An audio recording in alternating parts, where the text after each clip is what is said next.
내가 오고 있구나. 그 말의 의미를 아는 사람은 아무도 없었어요. 하지만 정숙의 눈빛에는 무언가 결연한 의지가 스며들기 시작했고 가슴의 브로치가 저녁 노을에 반짝이며 빛을 내고 있었습니다. 경기도 외곽에 자리한 오래된 요양원 늘편한 집은 이름만큼 편하지 않은 곳이었습니다. 회색빛 콘크리트 건물 사이로 스며드는 아침 햇살조차 어딘지 서늘하게 느껴지는 곳이죠. 건물 외벽에는 세월의 흔적이 그대로 남아 있었고 페인트가 벗겨진 간판만이 이곳이 요양원임을 알려주고 있었어요. 이곳에는 가족에게 버림받은 노인들이 조용히 여생을 보내고 있었는데 그 중에서도 78세의 김정숙 할머니는 가장 오래된 입소자였습니다. 정숙은 매일 아침 6시면 어김없이 일어나 단정히 몸을 추스렸어요. 다른 할머니들이 편한 잠옷 차림으로 하루를 보내는 것과는 대조적으로 정숙만은 언제나 격식을 차렸습니다. 늘 같은 한복을 입고 회색 머리카락을 정갈하게 틀어 올린 채로 말이죠. 마치 언제든 중요한 일이 생길 것처럼 혹은 누군가 중요한 사람을 만날 준비가 되어 있는 것처럼 보였어요. 한복은 연한 회색빛이 도는 소색이었는데 세월이 흘러 빛이 바랬지만 여전히 품격이 느껴졌습니다. 특히 가슴 부분에 달린 작은 브로치가 눈에 띄었어요. 그리 화려하지는 않지만 은은하게 빛나는 그 브로치를 정숙은 매일 아침 정성스럽게 달았습니다. 마치 그것이 자신의 정체성을 지켜주는 부적처럼 여기는 듯했죠. 아침 7시 정숙은 묵묵히 요양원 뒷마당 정원을 돌기 시작했습니다. 한 바퀴, 두 바퀴, 세 바퀴, 정확히 10바퀴를 돌고 나서야 벤치에 앉아 아침 신문을 펼쳤죠. 걸음걸이는 또래에 비해 놀라울 정도로 꼿꼿했고 발걸음도 일정한 리듬을 유지했어요. 마치 오랜 시간 훈련받은 사람처럼 말입니다. 신문을 읽는 정숙의 모습은 여느 지식인 못지 않았어요. 정치면부터 시작해서 경제, 사회, 국제면까지 글자 하나하나를 꼼꼼히 읽어내려갔습니다. 때로는 작은 메모지에 무언가를 적기도 했는데 그 내용은 아무도 알 수 없었죠. 하지만 요양보호사들의 눈에는 그저 고집불통 늙은이로만 보였습니다. 저 우물 안 할매 또 신문 보네. 뭘 그렇게 열심히 보는 거야? 28살의 젊은 요양보호사 미영이 동료에게 속삭였어요. 답답한 조선시대 사람 같아. 매일 똑같은 일상만 반복하고 말도 거의 안 하고 말이야. 그러게. 다른 할머니들은 그래도 수다라도 떨고 그러는데 저 할머니는 정말 신기해. 혼자서만 지내잖아. 이런 뒷담화는 일상 다반사였습니다. 정숙이 음식을 천천히 먹으면 간호조무사 김 씨가 날카로운 목소리로 소리를 질렀어요. 할머니, 빨리 드세요. 다른 분들 드실 시간이에요. 매번 이렇게 느리게 드시면 어떡해요. 정숙은 그런 말을 들어도 표정 하나 변하지 않았습니다. 그저 자신의 속도대로 천천히 하지만 정확하게 식사를 마쳤죠. 그 모습이 김 씨에게는 더욱 거슬렸어요. 요양원 원장인 오 원장도 마찬가지였습니다. 60대 중반의 그는 정숙을 볼 때마다 못마땅한 표정을 지었어요. 특히 정숙이 다른 입소자들과 어울리지 않고 혼자 지내는 모습을 보면 더욱 그랬습니다. 가족도 안 찾아오는 분이 무슨 유세냐. 그냥 조용히 지내시지. 괜히 다른 어르신들한테 나쁜 영향 주지 말고. 오 원장의 말에는 묘한 비아냥이 섞여 있었어요. 하지만 정숙은 그런 말들에도 아무런 반응을 보이지 않았습니다. 하지만 정숙은 아무 말도 하지 않았습니다. 그저 모든 것을 꿰뚫어 보는 듯한 깊은 눈빛으로 사람들을 바라봤을 뿐이죠.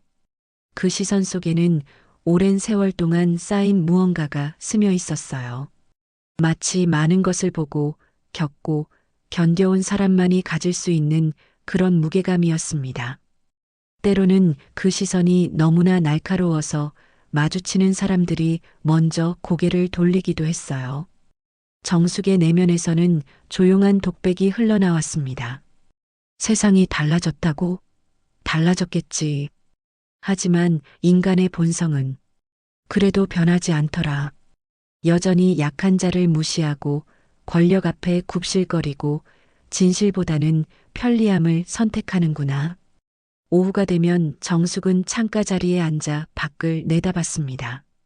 요양원 담장 너머로 보이는 세상을 조용히 관찰하면서 지나가는 사람들의 모습을 하나하나 기억에 새겨두었어요. 배달원의 오토바이 소리, 아이들의 웃음소리, 어머니가 아이를 부르는 목소리까지 누군가에게는 그저 의미 없는 일상의 풍경이겠지만 정숙에게는 모든 것이 의미가 있었습니다. 특히 정숙은 요양원을 드나드는 사람들의 움직임을 유심히 관찰했어요. 언제 누가 들어오고 언제 나가는지 어떤 차량이 오가는지까지 모든 것을 기억했습니다. 마치 오랜 습관처럼 자연스럽게 말이죠. 저녁 시간 다른 노인들이 텔레비전 앞에 모여 드라마를 볼 때에도 정숙은 혼자 방에 있었어요. 작은 라디오에서 흘러나오는 뉴스를 들으며 때로는 깊은 한숨을 내쉬기도 했습니다. 그 한숨 속에는 오랜 시간 혼자 감당해온 무언가의 무게가 실려 있었죠. 특히 사회면 뉴스나 정치 관련 소식이 나올 때면 정숙의 표정이 미묘하게 변했어요. 밤이 되면 정숙은 서랍 깊숙한 곳에 숨겨둔 낡은 사진 한 장을 꺼내 보았습니다. 사진 속 젊은 여성의 모습은 지금의 정숙과는 사뭇 달랐어요. 당당하고 의지가 강해 보이는 그 얼굴에는 지금처럼 침묵하며 살아가던 모습은 찾아볼 수 없었습니다. 사진 뒷면에는 희미하게 적힌 글씨가 있었는데 세월이 흘러 알아보기 어려웠어요. 아무리 무시받고 홀대받아도 정숙은 말이 없었어요. 그저 모든 것을 견뎌내며 자신만의 시간을 조용히 흘려보냈습니다. 하지만 그 침묵 속에는 언젠가 터져나올 무언가가 꿈틀거리고 있었죠. 마치 오랫동안 잠들어 있던 화산이 깨어날 때를 기다리는 것처럼 말입니다. 요양원의 하루가 저물어갈 때쯤 정숙은 창밖을 바라보며 작은 소리로 혼잣말을 했습니다. 때가 오고 있구나. 그 말의 의미를 아는 사람은 아무도 없었어요. 하지만 정숙의 눈빛에는 무언가 결연한 의지가 스며들기 시작했고 가슴의 브로치가 저녁 노을에 반짝이며 빛을 내고 있었습니다. 그렇게 평범한 듯 보이던 일상이 깨진 것은 어느 화요일 아침이었습니다. 정숙이 평소와 다른 행동을 보인 것이죠. 아침 산책을 마치고 신문을 읽던 정숙이 갑자기 일어나 요양원 사무실로 향했어요. 복도를 걸어가는 정숙의 발걸음에는 평소와 다른 무언가가 느껴졌습니다. 더욱 단단하고 목적이 분명한 걸음이었죠. 사무실 문을 두드리는 정숙의 손짓도 평소와 달랐어요. 망설임 없이 하지만 예의를 갖춘 노크였습니다. 들어오세요. 오 원장의 목소리가 들려왔어요. 정숙이 문을 열고 들어서자 오 원장은 놀란 표정을 지었습니다. 평소 말수가 거의 없던 정숙이 직접 사무실을 찾아온 것은 처음이었거든요. 무슨 일이시죠, 할머니? 오 원장의 말투에는 귀찮다는 뉘앙스가 섞여 있었어요. 하지만 정숙은 침착하게 말했습니다. 외출 허가를 받고 싶습니다. 그 한마디에 사무실 안이 조용해졌어요. 책상 너머로 오 원장과 정숙의 시선이 마주쳤는데 정숙의 눈빛에는 평소와 다른 강인함이 서려 있었습니다. 외출이요? 할머니께서? 오 원장이 반문했어요. 어디 가실 일이라도 있으신가요? 개인적인 용무가 있습니다. 정숙의 대답은 간결했지만 확고했어요. 오 원장은 잠시 당황한 듯 서류를 뒤적거렸습니다. 사실 요양원 규정상 외출 허가는 보호자의 동의가 있어야 가능했거든요. 그런데 할머니, 보호자 연락처가 오 원장이 말을 흐렸어요. 보호자가 없다는 걸 아시잖습니까? 정숙의 목소리에는 미묘한 변화가 있었어요. 평소의 조용한 톤보다 훨씬 단호했습니다. 오 원장은 잠시 고민하는 듯 했어요. 사실 정숙은 요양원에서 가장 말썽 없는 입소자였고 특별히 건강상 문제도 없었습니다. 게다가 가족이 찾아오지 않는 상황에서 굳이 까다롭게 굴 이유도 없었죠. 하루만 나가시는 건가요? 오전에 나가서 오후에 돌아오겠습니다. 정숙의 답변은 명확했어요. 오 원장은 마지못해 고개를 끄덕였습니다. 알겠습니다. 그럼 오늘 하루만. 보호자 서명은 없어도 되니까요. 어차피 찾아오는 가족도 없으시고. 오 원장의 마지막 말에는 비웃음이 섞여 있었어요. 하지만 정숙은 아무런 반응을 보이지 않았습니다. 그저 고맙다는 인사만 남기고 사무실을 나왔죠. 그날 오전 10시 정숙은 평소보다 더욱 단정하게 차려입었어요. 연보라색 두루마기는 평소 입던 회색 한복보다 훨씬 격식이 있어 보였습니다. 그리고 가슴에는 평소보다 조금 더 큰 브로치를 달았어요. 고풍스러우면서도 품격이 느껴지는 그 브로치는 햇빛에 은은하게 반짝였습니다. 요양원 직원들은 정숙의 모습을 보고 수군거렸어요. 저 할머니 오늘 왜 저렇게 차려입으셨지? 외출 나가신다던데. 어디 가시는 거래요? 글쎄요. 평소에 워낙 말이 없으셔서. 정숙은 그런 시선들을 아랑곳하지 않고 요양원 정문으로 향했습니다. 걸음걸이는 평소보다 더욱 당당했고 고개를 꼿꼿이 세운 모습에서는 어떤 위험마저 느껴졌어요. 택시를 부른 것도 정숙이었습니다. 휴대폰도 없는 줄 알았던 정숙이 어디서 났는지 모를 오래된 핸드폰으로 택시를 불렀어요. 기사가 도착했을 때 정숙은 이미 문 앞에서 기다리고 있었습니다. 어디로 모실까요? 서울시 종로구 인사동으로 부탁합니다. 정숙의 목소리는 평소보다 훨씬 또렷했어요. 택시기사는 고개를 끄덕이며 차를 출발시켰습니다. 창밖으로 스쳐가는 풍경을 바라보는 정숙의 표정은 복잡했어요. 오랜 시간 만에 요양원 밖으로 나온 것인지 아니면 다른 이유가 있는 것인지 알 수 없었지만 그 눈빛에는 무언가 결심한 듯한 의지가 서려 있었습니다. 1시간여의 차 여행 끝에 정숙이 도착한 곳은 인사동의 한 골목이었어요. 하지만 관광객들로 붐비는 메인 거리가 아니라 조용한 뒷골목의 오래된 건물 앞이었습니다. 건물은 겉보기에 폐건물 같아 보였지만 정숙은 주저없이 그곳으로 향했어요. 건물 입구에서 정숙을 기다리고 있던 것은 50대 중반으로 보이는 중년 남성이었습니다. 정장을 단정히 차려입은 그는 정숙을 보자 깊게 고개를 숙였어요. 오랜만입니다. 그래, 오랜만이야. 정숙의 목소리에는 평소 요양원에서 들을 수 없던 권위가 담겨 있었어요. 두 사람은 말없이 건물 안으로 들어갔습니다. 약 30분 후 정숙은 검은색 서류 봉투를 손에 들고 나왔어요.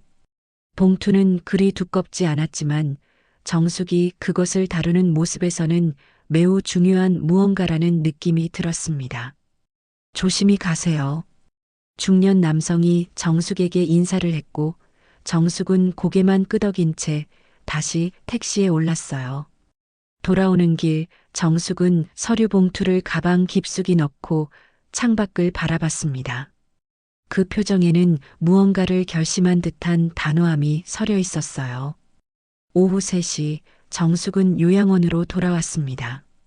오 원장은 CCTV 모니터로 정숙이 돌아오는 모습을 지켜보고 있었어요. 기이하네. 뭐 하는 짓이지? 오 원장의 눈에는 의심이 가득했습니다. 평소 조용하기만 하던 정숙의 갑작스러운 외출이 수상하게 느껴졌거든요. 특히 정숙이 들고 온 검은 봉투가 신경 쓰였어요. 하지만 정숙은 아무 일 없다는 듯 자신의 방으로 돌아갔습니다. 그리고 그날 밤 정숙의 방에는 어둠 속에서도 무언가 중요한 일이 벌어지고 있다는 느낌이 감돌았어요. 창밖으로 보이는 달빛이 정숙의 방을 은은하게 비추는 가운데 정숙은 가져온 서류들을 조용히 정리하고 있었습니다. 오랜 시간 기다려온 무언가가 드디어 시작되려 하고 있었어요. 정숙이 외출해서 돌아온 그날 밤 요양원 주변은 평소보다 조용했습니다. 하지만 그 고요함 속에는 묘한 긴장감이 흐르고 있었어요. 밤 11시경 요양원 정문 앞에 검은색 승용차 한 대가 조용히 멈춰 섰습니다. 번호판도 일반적인 것과는 달랐고 차창은 짙은 썬팅으로 가려져 있어서 안이 전혀 보이지 않았어요. 당직을 서던 경비원 박 씨는 처음에는 그냥 지나가는 차려니 했습니다. 하지만 차가 10분이 넘도록 그 자리에 멈춰 있자 이상하다는 생각이 들었어요. 경비실에서 나가려던 순간 차에서 정장을 입은 2명의 남성이 내렸습니다. 실례합니다. 앞서 걸어온 남성이 경비원에게 다가왔어요. 40대 중반으로 보이는 그는 매우 정중했지만 어딘지 범상치 않은 분위기를 풍겼습니다. 저희는 국가기관에서 나왔습니다. 잠시 확인할 일이 있어서요. 남성이 내민 신분증을 본 박 씨의 얼굴이 굳어졌어요. 국정원이라는 글자가 선명하게 적혀 있었거든요. 아, 네. 그런데 무슨 일이시죠? 별일 아닙니다. 루틴 체크예요. 혹시 김정숙이라는 분 계시죠? 박 씨는 당황했어요. 평범한 요양원에 국정원 사람들이 나타나 특정 입소자를 찾는다는 것 자체가 이해되지 않았거든요. 네, 계시긴 한데 지금은 주무시는 시간이라 괜찮습니다. 확인만 하면 됩니다. 두 남성은 요양원 내부로 들어가지도 않았어요. 그저 건물을 한 바퀴 돌아본 후 무언가를 확인하듯 서로 눈짓을 주고받았습니다. 그리고는 다시 차에 올라 조용히 사라졌어요. 전체 과정이 15분을 넘지 않았지만 박 씨에게는 무척 긴 시간처럼 느껴졌습니다. 다음 날 아침이 되자 박 씨는 동료들에게 이 이야기를 했어요. 야, 어젯밤에 무슨 일 있었던 것 같아. 국정원에서 사람들이 왔었어. 국정원? 여기에? 무슨 소리야? 진짜라니까. 김정숙 할머니 찾더라고. 요양원 직원들 사이에서는 금세 소문이 퍼졌습니다. 하지만 대부분은 믿지 않았어요. 김정숙 할머니가 뭔데 국정원이 와? 그냥 착각 아니야? 아니야, 신분증도 봤다니까. 한편 정숙은 다음 날 아침에도 평소와 다름없이 정원을 산책했습니다. 하지만 유심히 보면 그녀의 걸음에는 어제와는 다른 무언가가 있었어요. 더욱 주의 깊게 주변을 살피는 듯했고 때로는 요양원 정문 쪽을 힐끗 바라보기도 했습니다. 신문을 읽는 정숙의 모습도 달라 보였어요. 평소보다 더욱 집중해서 기사들을 읽었고 특히 정치면과 사회면을 유심히 살펴봤습니다. 그리고 작은 메모지에 무언가를 적는 횟수도 늘어났어요. 점심시간 정숙의 방에서는 무언가 중요한 일이 벌어지고 있었습니다. 어제 가져온 검은 서류 봉투에서 꺼낸 문서들을 정숙은 차근차근 검토하고 있었어요. 문서들 사이에는 작은 USB 하나가 들어 있었는데 정숙은 그것을 조심스럽게 다뤘습니다. 서류들의 내용은 일반인이 보기에는 복잡해 보였지만 정숙은 마치 익숙한 것처럼 척척 훑어나갔어요. 때로는 고개를 끄덕이기도 하고 때로는 심각한 표정을 짓기도 했습니다. 역시 그랬구나. 정숙이 작은 소리로 혼잣말을 했어요. 그 목소리에는 무언가를 확신하는 듯한 느낌이 담겨 있었습니다. 며칠이 지나면서 요양원의 분위기는 조금씩 변하기 시작했어요. 직원들은 여전히 정숙을 무시했지만 어딘지 모르게 예전보다는 조심스러워했습니다.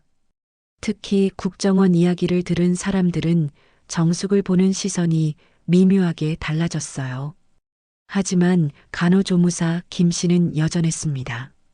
오히려 더욱 노골적으로 정숙을 대했어요. 할머니, 밥 빨리 드세요. 매번 이렇게 느리게 드시면 뒷정리가 언제 끝나요? 그날따라 김 씨의 목소리는 더욱 날카로웠어요. 다른 입소자들도 그 소리에 움츠러들 정도였죠. 하지만 정숙은 평소와 다른 반응을 보였습니다. 천천히 수저를 내려놓고 김 씨를 똑바로 바라본 것이에요. 그 눈빛에는 지금까지 본 적 없는 무언가가 서려 있었습니다. 그 손 치워. 정숙의 목소리는 낮았지만 강했어요. 김 씨는 순간 당황했습니다. 뭐라고요? 옛날 같았으면 이미. 정숙이 말을 멈췄어요. 하지만 그 미완성된 문장에는 묘한 위협이 담겨 있었습니다. 식당 안이 조용해졌고 다른 입소자들도 무슨 일인가 싶어 정숙을 바라봤어요. 김 씨는 얼굴이 빨갛게 달아올랐어요. 할머니가 지금 뭐 하시는 거예요? 저한테 무슨 짓을 하려고 그러시는 거예요? 하지만 정숙은 더 이상 말하지 않았어요. 그저 식판을 밀어내고 자리에서 일어났습니다. 그런데 그 순간 식판이 바닥에 떨어지며 큰 소리가 났어요. 아! 다른 입소자들이 놀라는 소리를 냈고 김 씨는 더욱 화가 났어요. 봐요. 이게 뭐 하시는 거예요? 소란을 들은 오 원장이 식당으로 뛰어왔어요. 무슨 일이에요? 원장님, 김정숙 할머니가 갑자기 이상하게 구시더니 식판을 엎어버리셨어요. 오 원장은 정숙을 노려봤어요. 할머니, 이제 미쳤구먼. 여기가 어딘데 이런 소동을 피우시는 거요? 오 원장의 목소리에는 분노가 섞여 있었어요. 이제 더 이상 여기 있을 수 없겠어요. 퇴소 준비하세요. 하지만 정숙은 동요하지 않았어요. 오히려 차분하게 고개를 끄덕였습니다. 알겠습니다. 그날 저녁 정숙은 조용히 짐을 쌌어요. 가져갈 것도 별로 없었지만 하나하나 정성스럽게 정리했습니다. 특히 가슴에 달던 브로치는 다시 한번 꼼꼼히 닦은 후 조심스럽게 달았어요. 거울을 보며 정숙은 작은 소리로 말했습니다. 때가 됐군. 그 목소리에는 오랫동안 준비해온 무언가를 드디어 시작한다는 결의가 담겨 있었어요. 창밖으로는 달빛이 환하게 비치고 있었고 정숙의 방에서는 무언가 큰 일이 벌어질 것 같은 긴장감이 감돌았습니다. 퇴소 준비를 마친 정숙이 짐을 정리하던 그날 저녁 요양원에는 평소와 다른 긴장감이 감돌았습니다. 직원들은 정숙의 갑작스러운 변화에 대해 수군거렸고 다른 입소자들도 무슨 일이 벌어지고 있는지 궁금해했어요. 하지만 정작 정숙은 아무 일 없다는 듯 차분했습니다. 저녁 8시, 평소라면 모든 입소자들이 각자 방으로 돌아가는 시간이었어요. 하지만 정숙은 로비로 향했습니다. 연보라색 두루마기를 말끔히 입고 가슴에 브로치도 반짝이게 닦아서 달았어요. 마치 중요한 약속이라도 있는 것처럼 말이죠. 로비에 도착한 정숙은 가운데 자리에 서서 큰 소리로 말했습니다. 모든 직원분들 잠시 이리 나와주세요. 그 목소리는 지금까지 들어본 정숙의 목소리와는 완전히 달랐어요. 권위가 있으면서도 단호했고 무엇보다 거부할 수 없는 힘이 담겨 있었습니다. 당직 간호사가 먼저 나왔고 이어서 요양보호사들이 하나둘 로비로 모였어요. 간호조무사 김 씨도 못마땅한 표정으로 나왔습니다. 할머니, 지금 뭐 하시는 거예요? 시간도 늦었는데. 하지만 정숙은 김 씨의 말을 무시했어요. 대신 사무실 쪽을 향해 더욱 큰 소리로 말했습니다. 오 원장님도 나오세요. 사무실에서 일하던 오 원장은 짜증스러운 표정으로 나왔어요. 할머니, 지금 뭐 하는 거요? 내일 나가시는데 마지막까지 소동 피우시는 거요? 하지만 정숙의 다음 행동은 모든 사람을 얼어붙게 만들었습니다. 정숙이 천천히 손을 뻗어 오 원장을 가리키며 말한 것이에요. 오 원장, 이리 나와 보시지. 그 순간 로비의 분위기가 완전히 바뀌었습니다. 정숙의 목소리에는 지금까지 숨겨져 있던 무언가가 드러나고 있었어요. 마치 오랫동안 잠들어 있던 권위가 깨어나는 것 같았습니다. 오 원장은 당황했지만 억지로 웃으며 다가갔어요. 할머니, 무슨 할 말이라도 있으시면. 정숙은 주머니에서 작은 USB를 꺼내 로비 탁자 위에 올려놓았습니다. 그리고 조용하지만 또렷한 목소리로 말했어요. 여기에 당신 비리 내역 다 들어있소. 로비가 쥐 죽은 듯 조용해졌습니다. 오 원장의 얼굴이 순간 하얗게 변했어요. 뭐라고요? 치매 환자 명의로 보험 사기, 후원금 횡령, 약값 리베이트. 정숙의 목소리는 한치의 흔들림도 없었어요. 당신 너무 오래 했지. 직원들이 웅성거리기 시작했습니다. 정숙이 말하는 내용이 너무나 구체적이었거든요. 할머니가 뭘 안다고. 오 원장이 말을 시작했지만 정숙이 다시 주머니에서 무언가를 꺼냈어요. 낡은 신분증이었습니다. 정숙은 그것을 모든 사람이 볼 수 있도록 들어올렸어요. 국가정보원 특별요원 퇴역증, 코드명 응가비. 전 직원이 완전히 얼어붙었습니다. 간호조무사 김 씨는 입을 벌린 채 말을 잃었고 다른 요양보호사들도 믿기지 않는다는 표정이었어요. 오 원장은 뒤로 물러서며 말했습니다. 그게 진짜라는 증거가 어디 있어요? 요즘 가짜 신분증도 많은데. 하지만 정숙의 다음 말이 모든 의심을 잠재웠어요. 김영호, 1962년생, 부산 출신. 의대 졸업 후 이곳 요양원 운영 15년 차. 작년 세무조사에서 빠진 계좌가 3개 있지. 오 원장의 얼굴이 더욱 하얗게 변했어요. 정숙이 말한 것들은 아무나 알 수 없는 개인정보들이었거든요. 그리고 지난달 보건복지부 감사에서 빠뜨린 서류들도 내가 다 알고 있어. 정숙은 USB를 다시 집어들며 말했습니다. 이 안에는 당신이 치매로 판정받은 어르신들 명의로 허위 진료비를 청구한 기록부터 정부 지원금을 개인 계좌로 빼돌린 내역까지 다 들어있어. 로비에 있던 모든 사람들이 숨을 죽였어요. 정숙의 말이 사실이라면 오 원장은 심각한 범죄를 저지른 것이었거든요. 오 원장은 당황한 나머지 정숙에게 다가가려 했어요. 할머니, 그런 헛소리 하지 마세요. 증거도 없는 소리를.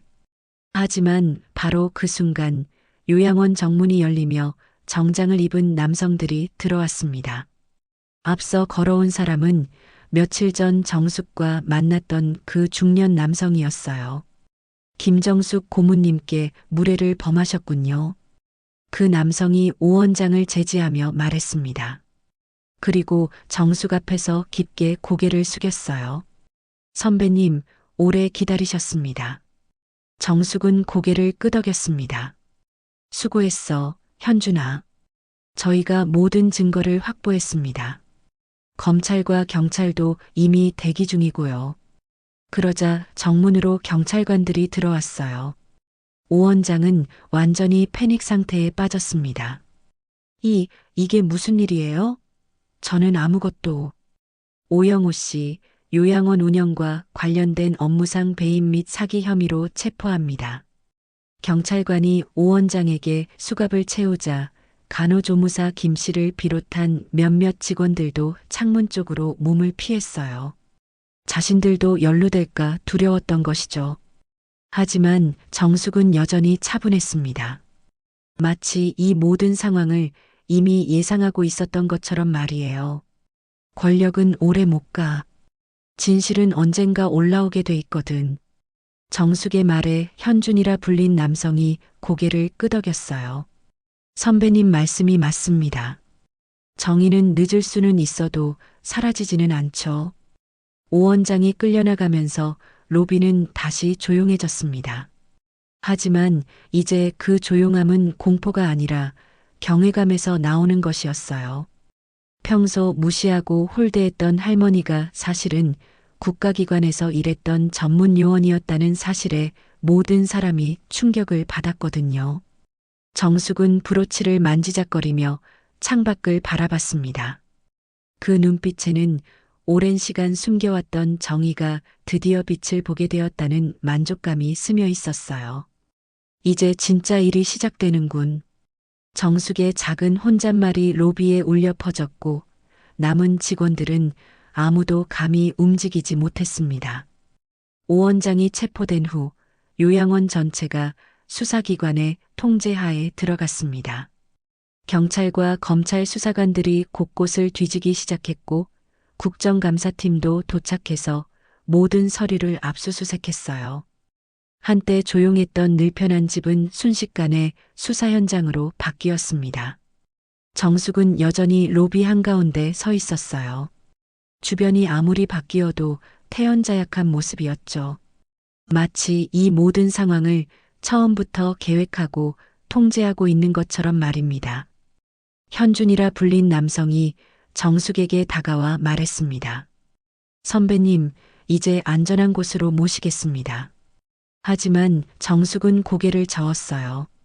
아직 끝나지 않았어. 여기서 마무리해야 할 일이 있어. 그때 간호조무사 김 씨가 슬그머니 요양원을 빠져나가려 했습니다. 하지만 정숙의 예리한 눈에 포착되었어요. 김미경 씨, 어디 가시는 거죠? 정숙의 목소리에 김 씨가 얼어붙었습니다. 정숙이 자신의 이름을 정확히 알고 있다는 것에 놀란 것이죠. 저는 그냥 당신도 오 원장 비리에 연루되어 있다는 걸 모르시나요? 정숙의 말에 김 씨의 얼굴이 새하얗게 변했어요. 실제로 김 씨는 오 원장의 지시로 가짜 처방전을 작성하고 치매 환자들의 약을 빼돌려 되파는 일에 관여했었거든요. 저는 아무것도 모르는데요. 김 씨가 발버둥쳤지만 이미 수사관들이 그녀를 향해 다가오고 있었어요. 김미경 씨도 참고인 조사를 받으셔야 합니다. 김 씨가 끌려나가자 남은 직원들도 하나둘 도망치기 시작했어요. 하지만 이미 요양원은 경찰에 의해 통제되고 있었고 아무도 함부로 나갈 수 없었습니다. 정숙은 현준에게 말했습니다. 내가 준비한 자료들 모두 전달했지? 네, 선배님. 검찰과 국정감사원에 모든 증거가 넘어갔습니다. 특히 오 원장이 해외로 빼돌린 계좌 정보까지 포함해서요. 정숙이 고개를 끄덕였어요. 그 표정에는 오랫동안 준비해온 일이 드디어 결실을 맺었다는 안도감이 스며 있었습니다. 그런데 선배님, 어떻게 이 모든 정보를 수집하셨나요? 은퇴하신 지 오래됐는데. 현준의 질문에 정숙은 잠시 먼 곳을 바라봤어요. 현준아, 한 번 요원은 영원한 요원이야. 특히 정의가 짓밟히는 것을 보면 가만히 있을 수가 없어. 정숙이 브로치를 만지작거리며 계속 말했습니다. 이 요양원에 들어온 것도 우연이 아니었어. 처음부터 의심스러운 부분들이 많았거든. 사실 정숙이 이 요양원을 선택한 것은 단순한 우연이 아니었어요. 몇 년 전부터 여러 요양원에서 벌어지는 비리 소식들을 접하면서 직접 확인해보고 싶었던 것이죠. 그래서 일부러 무력하고 조용한 할머니 역할을 한 거예요? 그렇지. 사람들은 무시하는 상대방 앞에서 더 많은 것을 드러내거든. 특히 권력을 가진 사람들은 더욱 그래. 정숙의 말에 현준이 감탄했어요. 역시 전설적인 선배답다는 생각이 들었거든요. 그때 입소자 중 한 명인 박할아버지가 조심스럽게 다가왔습니다. 정숙 할머니. 아니, 선생님이 정말 국정원에서 일하셨다는 게 맞나요? 정숙은 따뜻한 미소를 지으며 박할아버지를 바라봤어요. 박할아버지, 놀라셨죠? 하지만 저는 여전히 같은 사람입니다. 그런데 왜 그동안 아무 말씀을 안 하셨어요? 때가 아니었으니까요. 그리고 여러분들을 위험에 빠뜨리고 싶지 않았어요. 다른 입소자들도 하나둘 정숙 주변으로 모여들었어요. 평소 무시당하던 정숙이 사실은 이렇게 대단한 사람이었다는 것에 모두 놀랐지만 동시에 존경스러워했습니다. 선생님, 그동안 직원들이 우리를 함부로 대한 것도 다 보고 계셨겠네요. 이씨 할머니가 말하자 정숙이 고개를 끄덕였어요. 모든 것을 다 봤습니다. 그래서 더 이상 참을 수 없었어요. 현준이 정숙에게 다가와 말했습니다. 선배님, 언론에서도 연락이 오고 있습니다. 이 사건이 얼마나 큰 파장을 일으킬지. 정숙은 잠시 생각에 잠겼어요. 자신의 정체가 드러나면서 많은 변화가 일어날 것이라는 걸 알고 있었거든요. 현준아, 언론 대응은 신중하게 해. 중요한 건 진실을 밝히는 것이지 화제가 되는 게 아니야. 알겠습니다, 선배님. 그때 정숙의 휴대폰이 울렸어요. 현준이 준 새 휴대폰이었는데 정숙은 그것을 받으며 말했습니다. 네, 김정숙입니다. 전화 너머에서 들리는 목소리는 정중했지만 권위가 있었어요. 정숙 선생님, 국정원장입니다. 오랜만이에요. 원장님, 안녕하세요. 이번 일 정말 수고 많으셨습니다. 은퇴하신 분이 이렇게까지 하실 필요는 없었는데 정숙의 목소리에는 확신이 담겨 있었어요. 원장님, 정의는 은퇴하지 않습니다. 특히 약자들이 고통받는 걸 보면 가만히 있을 수가 없어요. 전화 통화가 끝난 후 정숙은 창밖을 바라봤습니다. 요양원 밖에는 이미 언론사 차들이 몰려들기 시작했어요. 이제 정말로 큰 변화가 시작되겠군. 정숙의 혼잣말에 현준이 말했습니다. 선배님께서 시작하신 일이 전국의 요양원 개혁으로 이어질 것 같습니다. 정숙은 브로치를 다시 한번 어루만지며 말했습니다. 그렇게 되기를 바라지. 이 모든 일이 헛되지 않도록 말이야. 밤이 깊어가면서 요양원의 수사는 계속되었고 정숙은 여전히 그 중심에서 모든 것을 지켜보고 있었습니다. 오랜 시간 숨겨왔던 정체성이 드러나면서 새로운 시작을 향한 발걸음이 시작되고 있었어요. 수사가 한창이던 그날 밤 정숙은 자신의 방으로 돌아갔습니다. 복도에는 여전히 수사관들이 오가고 있었지만 정숙만큼은 평온해 보였어요. 하지만 방문을 닫고 혼자가 된 순간 그녀의 표정에는 깊은 피로감이 스며들었습니다. 정숙은 서랍 깊숙한 곳에서 오래된 상자를 꺼냈어요. 상자 안에는 세월의 흔적이 느껴지는 사진들과 문서들이 들어 있었습니다. 그 중에서도 가장 소중히 간직해온 것은 1980년대에 찍힌 작전 사진들이었어요. 첫 번째 사진에는 젊은 시절의 정숙이 있었습니다. 25살의 정숙은 지금과는 완전히 다른 모습이었어요. 당당하고 의지가 강한 눈빛, 어떤 위험도 두려워하지 않을 것 같은 표정이었죠. 그 옆에는 탈북자 구출 작전 성공이라는 메모가 적혀 있었습니다. 그때는 정말 젊었구나. 정숙이 사진을 어루만지며 혼잣말을 했어요. 그 시절 정숙은 대한민국의 그림자 역할을 맡아 북한과의 경계에서 목숨을 건 작전들을 수행했었습니다. 두 번째 사진은 1985년 대공작전 당시의 모습이었어요. 정숙은 위장 신분으로 적의 내부에 침투해 중요한 정보를 빼내는 임무를 맡았었죠.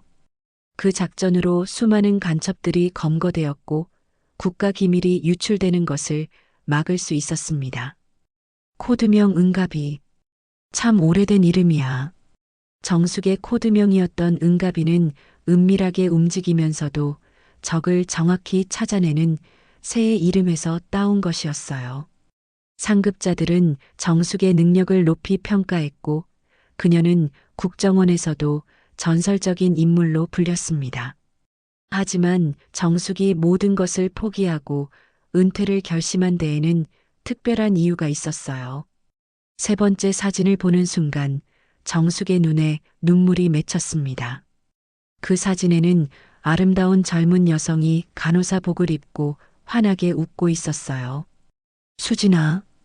그 여성은 정숙의 딸 김수진이었습니다. 정숙이 위험한 임무를 수행하는 동안 수진이는 간호사가 되어 사람들을 돌보는 일을 선택했어요. 어머니와는 정반대의 길을 걸었지만 둘 다 사람들을 위해 일한다는 공통점이 있었습니다. 정숙은 사진 뒷면에 적힌 글씨를 읽어내려갔어요. 엄마, 저는 엄마처럼 숨어서 일하는 것보다 사람들 앞에서 당당하게 도움이 되고 싶어요. 간호사가 되어서 아픈 사람들을 돌볼 거예요. 수진이가 간호대학에 입학하면서 정숙에게 보낸 편지의 내용이었어요. 그때 정숙은 딸의 선택을 자랑스러워했었죠. 하지만 운명은 잔혹했습니다. 2019년 수진이는 한 요양원에서 간호사로 일하던 중 갑작스럽게 세상을 떠났어요. 공식적으로는 과로사로 발표되었지만 정숙은 그 이면에 다른 진실이 있다는 것을 직감했습니다. 정숙은 딸의 죽음 이후 혼자서 조사를 시작했어요. 그리고 충격적인 사실을 알게 되었습니다. 수진이가 일하던 요양원에서 비리를 발견하고 이를 고발하려 했다는 것이었죠. 수진이가 마지막에 남긴 메모. 정숙은 또 다른 종이를 꺼냈어요. 수진이의 필체로 적힌 메모에는 요양원의 불법 행위들이 상세히 기록되어 있었습니다. 환자들의 약을 빼돌려서 되팔고 있음. 치매 환자들 명의로 가짜 처방전 작성. 정부 지원금 횡령. 이 모든 것을 고발해야 함. 하지만 수진이는 고발하기 전에 의문의 죽음을 맞았어요. 정숙은 딸의 죽음이 단순한 사고가 아니라 조직적인 범죄의 결과라는 확신을 갖게 되었습니다. 그래서 내가 직접 나선 거야, 수진아. 정숙은 딸의 사진을 가슴에 안으며 말했어요. 딸이 못다한 일을 자신이 완성하기 위해 요양원에 들어온 것이었습니다. 처음에는 딸이 일했던 그 요양원을 조사하려 했지만 이미 폐쇄된 상태였어요. 하지만 정숙은 포기하지 않았습니다. 비슷한 수법을 쓰는 다른 요양원들을 찾아다니기 시작했고 마침내 늘 편한 집에서 똑같은 패턴의 비리를 발견한 것이죠. 오 원장의 수법이 수진이가 고발하려던 그 요양원과 똑같더라고. 정숙은 책상 위에 펼쳐진 자료들을 정리하기 시작했어요. 몇 년간 수집한 증거들, 딸의 메모, 그리고 이번 작전을 위해 준비한 모든 것들이었습니다. 문득 정숙은 창밖을 바라봤어요. 밤하늘에는 별들이 반짝이고 있었고 어디선가 딸의 목소리가 들리는 것 같았습니다. 엄마 고마워요. 드디어 정의가 실현되었네요.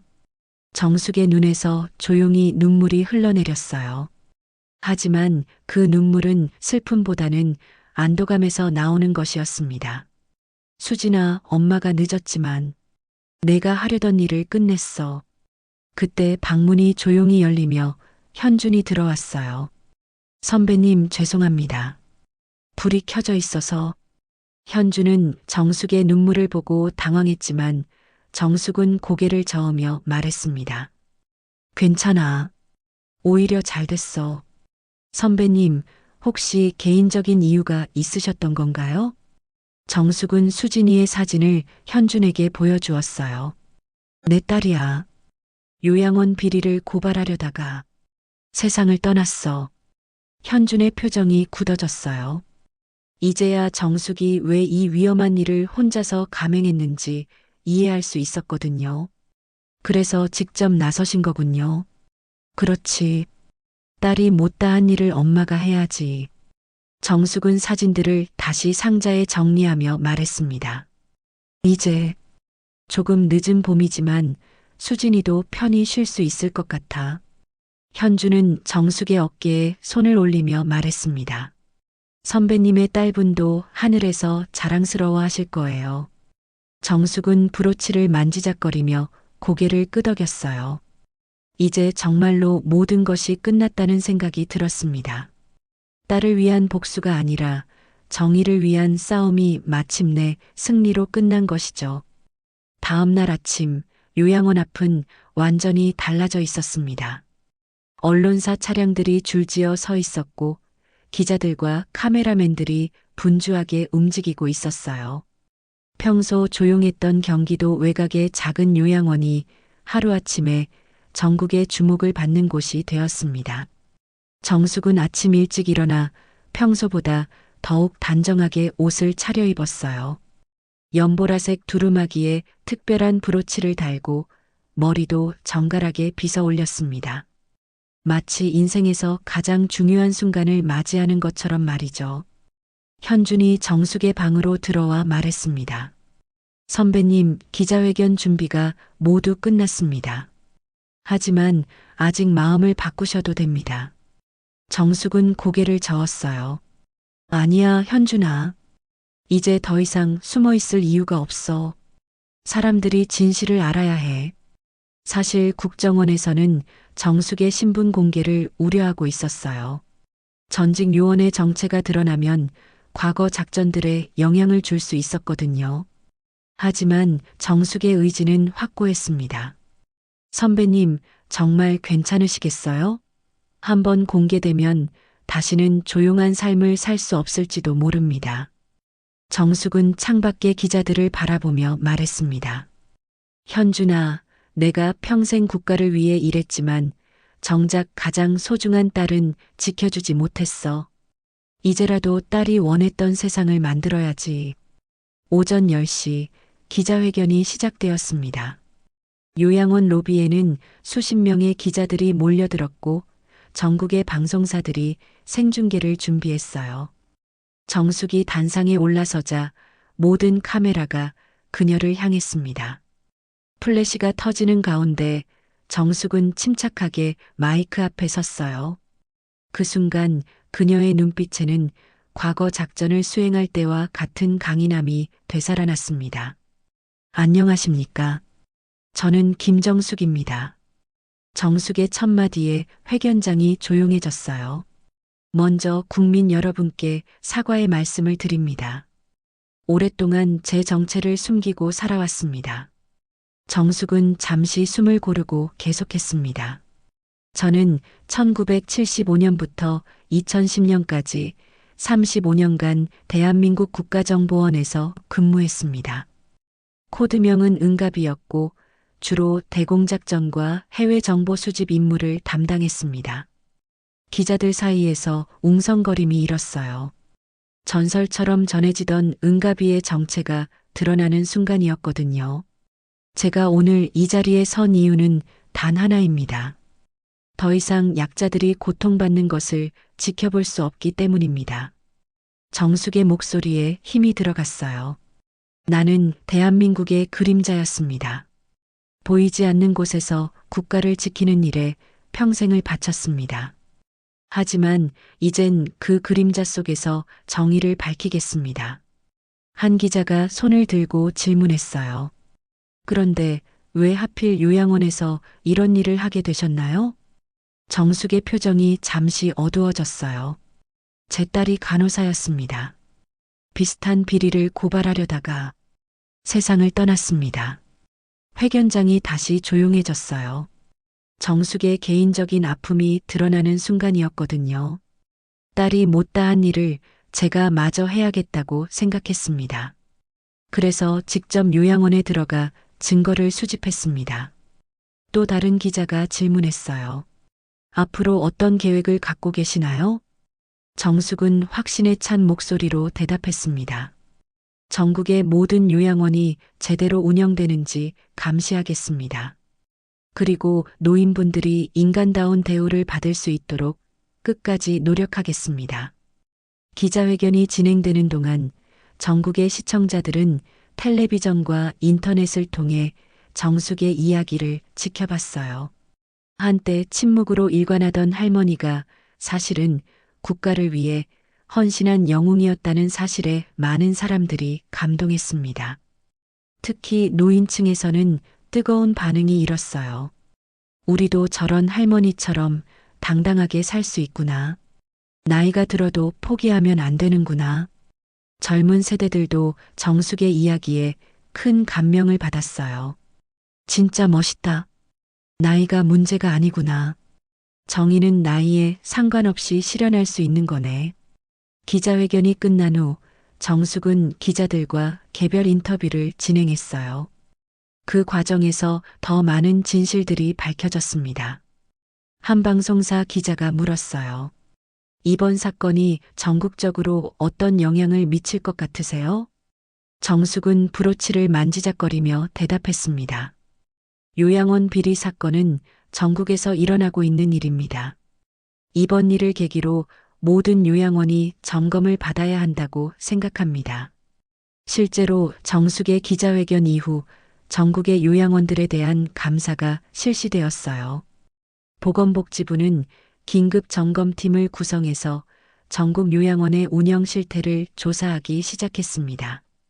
며칠 후 정부에서는 정숙에게 특별한 제안을 했어요.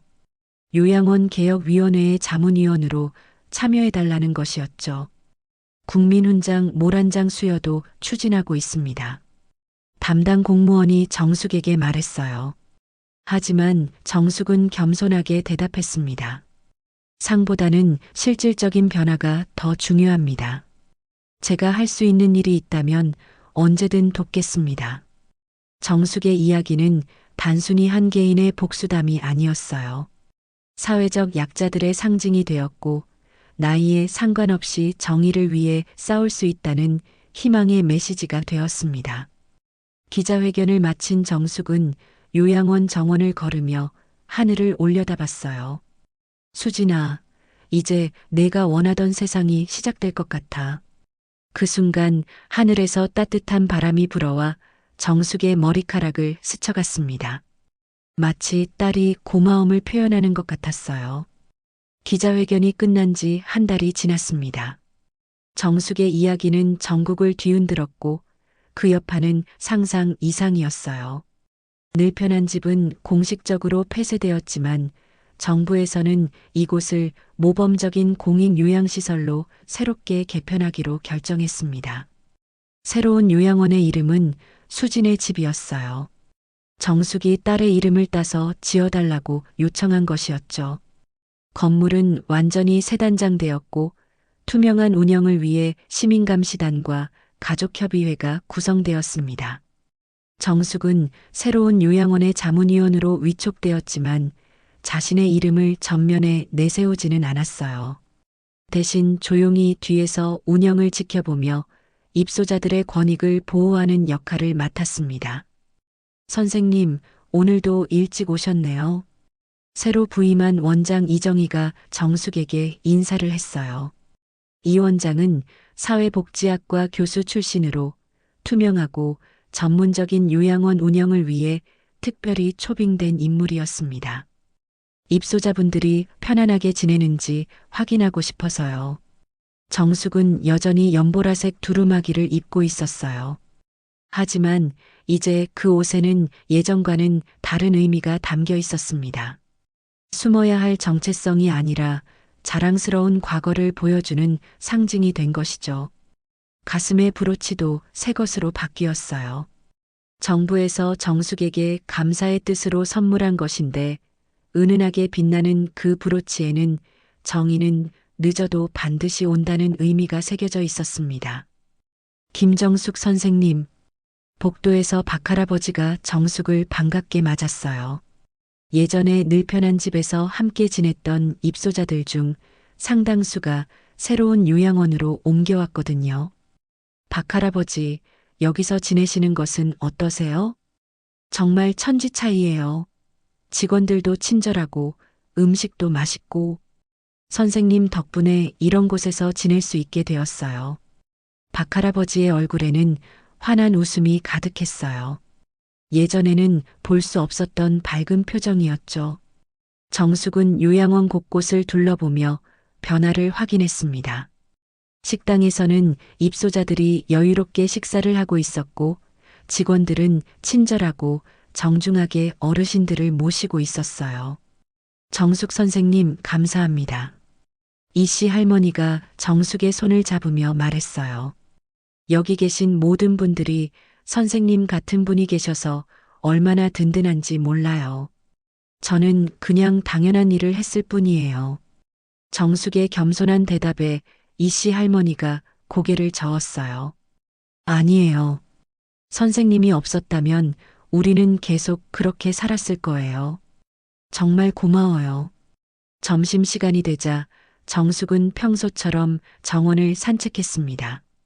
새로 조성된 정원에는 다양한 꽃들이 심어져 있었는데 그 중에서도 연보라색 라벤더가 특히 눈에 띄었어요. 수진아, 내가 좋아하던 라벤더구나. 정숙은 라벤더 앞에 앉아 딸을 떠올렸어요. 수진이는 어릴 때부터 라벤더 향을 좋아했었거든요. 엄마, 이제 많은 분들이 행복하게 지내실 수 있게 되었네요. 마치 딸의 목소리가 들리는 것 같았어요. 정숙은 미소를 지으며 라벤더를 어루만졌습니다. 그때 현준이 나타났어요. 선배님, 좋은 소식이 있습니다. 무슨 소식이야? 전국 요양원 점검 결과가 나왔는데 선배님의 노력 덕분에 수십 곳에서 비리가 발각되었습니다. 그리고 모두 개선되었어요. 정숙의 얼굴에 만족스러운 표정이 떠올랐어요. 그리고 정부에서 김정숙법이라는 요양원 투명성 강화법을 만들기로 했답니다. 내 이름을 붙일 필요는 없는데. 아니에요, 선배님. 이런 일은 기념해야 해요. 후세들이 기억할 수 있도록 말이에요. 오후가 되자 정숙은 요양원 로비에서 입소자들과 함께 시간을 보냈어요. 예전에는 혼자 지내던 정숙이었지만 이제는 모든 사람들의 존경을 받는 어른이 되었습니다. 선생님, 요즘 텔레비전에서 선생님 이야기가 자주 나와요. 한 입소자가 말하자 정숙은 겸손하게 웃었어요. 과분한 관심이에요. 저는 그냥 해야 할 일을 했을 뿐입니다. 아니에요. 선생님은 우리의 영웅이에요. 다른 입소자들도 박수를 쳤어요. 정숙은 그런 관심이 부담스럽기도 했지만 한편으로는 뿌듯하기도 했습니다. 저녁이 되자 정숙은 자신의 방으로 돌아갔어요. 새로운 요양원에서 제공받은 방은 예전보다 훨씬 넓고 쾌적했습니다. 창밖으로는 아름다운 정원이 보였고 저녁 노을이 방 안을 따뜻하게 비추고 있었어요. 정숙은 서랍에서 딸의 사진을 꺼내 책상 위에 놓았습니다. 그리고 작은 촛불을 켜고 조용히 기도했어요. 수진아, 엄마가 내 뜻을 이루었어. 이제 많은 할머니, 할아버지들이 행복하게 지내실 수 있게 되었어. 촛불이 흔들리며 따뜻한 빛을 발했어요. 마치 딸이 대답하는 것 같았습니다. 정숙은 창밖을 바라보며 혼잣말을 했어요. 이젠 조금 늦은 봄이네. 정원에는 여러 꽃들이 피어 있었지만 그 중에서도 연보라색 라벤더가 달빛에 반짝이고 있었습니다.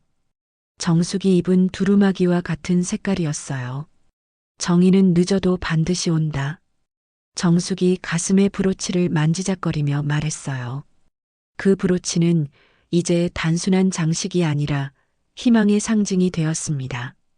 밤이 깊어가면서 요양원은 고요해졌지만 그 고요함은 예전과는 달랐어요. 불안과 두려움이 아니라 평안과 안정감이 감도는 고요함이었습니다. 정숙은 마지막으로 딸의 사진에 인사를 하고 잠자리에 들었어요. 수진아, 좋은 꿈 꿔. 엄마도 이제 편안히 잘 수 있을 것 같아. 그날 밤 정숙의 꿈에는 젊은 시절의 수진이가 나타났어요. 간호사복을 입고 환하게 웃고 있는 딸의 모습이었죠. 엄마, 정말 자랑스러워요. 엄마는 진짜 영웅이에요. 꿈속에서 수진이가 말했고 정숙은 행복한 미소를 지으며 깊은 잠에 빠져들었습니다. 연보라색 두루마기와 브로치가 달빛에 은은하게 빛나며 새로운 시작을 약속하고 있었어요.